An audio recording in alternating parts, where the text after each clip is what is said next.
À medida que a pandemia da Covid-19 avança e eleva o número de mortes e contaminações no Brasil a índices recordistas, Manaus segue enterrando seus mortos.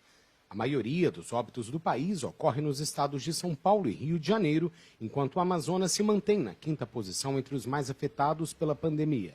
A contradição, no entanto, é que a cidade de Manaus possui a taxa de mortalidade mais alta se comparada às outras 27 capitais brasileiras. A nossa população vai sofrer muito mais ainda. E isso é uma realidade que a gente está vendo aí, né?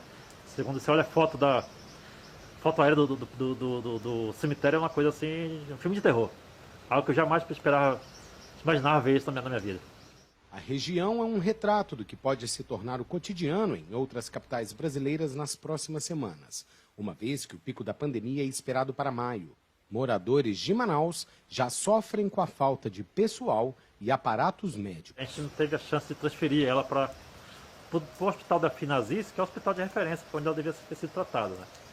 Então a gente ficou lá meio que tentando, de alguma forma, ter um atendimento adequado. Uma pessoa que precisava estar na UTI, estava na unidade básica de saúde, onde não tinha nem raio-x. Desde a semana passada, alguns hospitais armazenam corpos em caminhões frigoríficos. A prefeitura foi obrigada a abrir valas comuns em cemitérios para atender a demanda de enterros que não para de crescer.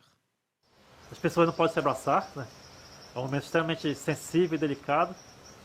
E a gente teve simplesmente que olhar o caixão passando, saindo do carro da funerária, parou, ficamos a uma distância de mais ou menos 5 metros do caixão, fizemos nossas orações lá, todo mundo afastado, com 1,5 metro de distância, todo mundo de máscara, pouquíssimas pessoas, só os familiares mais próximos mesmo estavam lá. O prefeito da capital do Amazonas, Arthur Virgílio Neto, descreveu a situação na última quarta-feira como estado de calamidade absoluta. Ao todo, o estado do Amazonas registrou oficialmente mais de 280 mortes, mas, para muitos, o índice deixa evidente as subnotificações de óbitos e contaminações.